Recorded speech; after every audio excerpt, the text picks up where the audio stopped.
السلام علیکم معزز ناظرین، آج ہم آپ کو ایسے فاتح کے بارے میں بتائیں گے جس نے تاریخ عالم میں عیسائیوں کی نیندیں حرام کر دی۔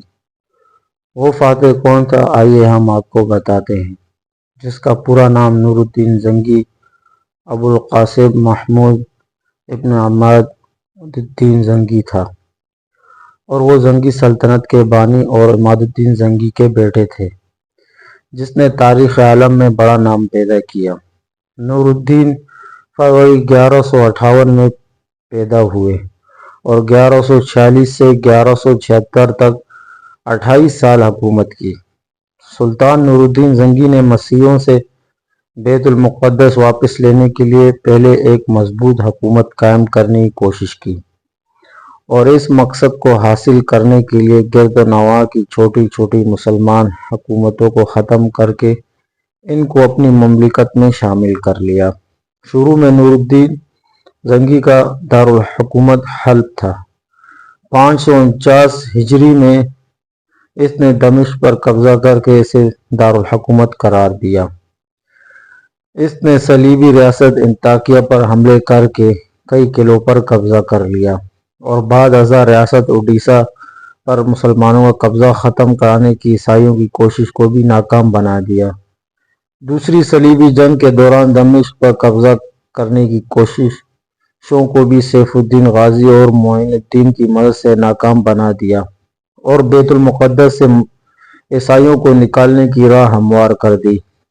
دوسری صلیبی جنگ میں فتح کی بدولت ہی مسلمان تیسری صلیبی جنگ میں فتح یاب ہو کر بیت المقدس واپس لینے میں کامیاب ہوئے۔ اس زمانے میں مصر میں فاطمی حکومت قائم تھی، لیکن اب وہ بالکل کمزور ہو گئی تھی، اور مصر چونکہ فلسطین سے ملا ہوا تھا، اس لیے عیسائی اس پر قبضہ کرنا چاہتے تھے۔ یہ دیکھ کر سلطان نور الدین زنگی نے ایک فوج بھیج کر 564 عیسوی میں مصر پر بھی قبضہ کر لیا اور فاطمی حکومت کا خاتمہ کر دیا۔ سلطان نور الدین زنگی اور روضہ رسول صلی اللہ علیہ وسلم کی حفاظت کی شہادت۔ یہ واقعہ مدینہ کی تاریخ کی تقریباً تمام کتب میں موجود ہے۔ اس کا ذکر شیخ محمد عبدالحق محدث دہلوی رحمۃ اللہ علیہ نے بھی اپنی کتاب تاریخ مدینہ میں 3 بڑی سازشوں کے ساتھ کیا ہے، جس میں سے یہ واقعہ سب سے مشہور ہے۔ سمہودی کے قول کے مطابق عیسائیوں نے یہ سازش 557 ہجری میں مرتب کی۔ اس وقت شام کے بادشاہ کا نام سلطان نور الدین زنگی تھا، اور اس کے مشیر کا نام جمال الدین اصفہانی تھا۔ ایک رات نماز تہجد کے بعد سلطان نور الدین زنگی نے خواب میں دیکھا کہ رسول کریم صلی اللہ علیہ وسلم 2 سرخی مائل رنگت کے آدمی کی طرف اشارہ کر کے سلطان سے کہہ رہے ہیں کہ مجھے ان کے شر سے بچاؤ۔ سلطان ہڑبڑا کر اٹھے، وضو کیا، نفل ادا کیا، اور پھر ان کی آنکھ لگ گئی۔ خواب میں دیکھنے کے بعد آپ یہاں کیوں بیٹھے ہیں؟ اس کا اب کسی سے ذکر نہ کریں اور فوراً مدینہ روانہ ہو جائیں۔ اگلے روز سلطان نے 20 مخصوص افراد اور بہت سے طائف کے ساتھ مدینہ کے لیے کوچ کیا، اور 16ویں روز شام کے وقت وہاں پہنچ گئے۔ سلطان نے روضہ رسول پر حاضری دی اور مسجد نبوی میں بیٹھ گئے۔ اعلان کیا کہ اہل مدینہ مسجد نبوی میں پہنچ جائیں، جہاں سلطان ان میں تحائف تقسیم کرے گا۔ لوگ آتے گئے، اور اس کے جنوب مغرب میں دیوار کے ساتھ تھا۔ سلطان فوراً اٹھا اور انہیں ساتھ لے کر اس مکان میں داخل ہو گئے۔ سلطان نور الدین زنگی مکان میں گھومتے پھرتے رہے۔ اچانک نئے اور قیمتی سامان سے بھرے ہوئے اس مکان میں اس کی نظر فرش پر پڑی، ایک چٹائی پر پڑی۔ نظر پڑنی تھی کہ دونوں مراکشی باشندوں کی ہوائیاں اڑ گئی۔ سلطان نے چٹائی اٹھائی، اس کے نیچے ایک تازہ کھدائی ہوئی سرنگ تھی۔ سلطان نے گرج کر کہا، کیا اب بھی سچ نہیں بولو گے؟ ان کے پاس سچ کے سوا کوئی چارہ نہ تھا۔ انہوں نے اعتراف کیا کہ وہ عیسائی ہیں، اور ان کے حکمرانوں نے انہیں بہت سا مال و زر اور ساز و سامان دے کر حاجیوں کے روپ میں مراکش سے اس منصوبے پر حجاز بھیجا تھا کہ وہ کسی نہ کسی طرح رسول اللہ صلی اللہ علیہ وسلم کا جسد اقدس روضہ مبارک سے نکال کر لے آئیں۔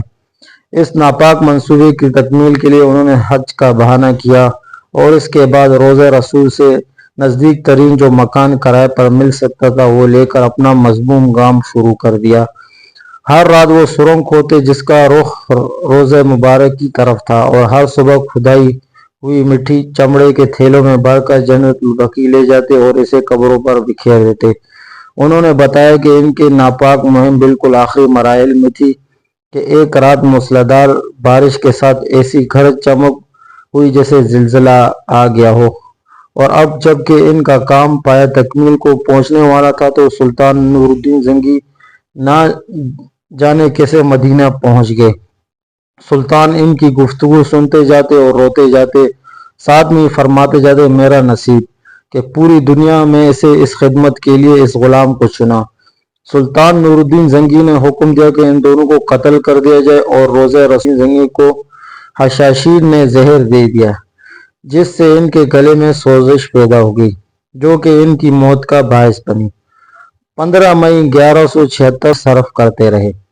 دمشق میں اس نے ایک شاندار شفا خانہ قائم کیا تھا جس کے دنیا میں مثال نہیں ملتی۔ اس میں مریضوں کو دوا بھی مفت دی جاتی تھی اور کھانے اور رہنے کا خرچ بھی حکومت کی طرف سے ادا کیا جاتا تھا۔ نور الدین زنگی رحمۃ اللہ علیہ نے تمام ناجائز ٹیکس موقوف کر دیے اور وہ مظلوموں کی شکایت خود سنتے اور اس کی تفتیش کرتے تھے۔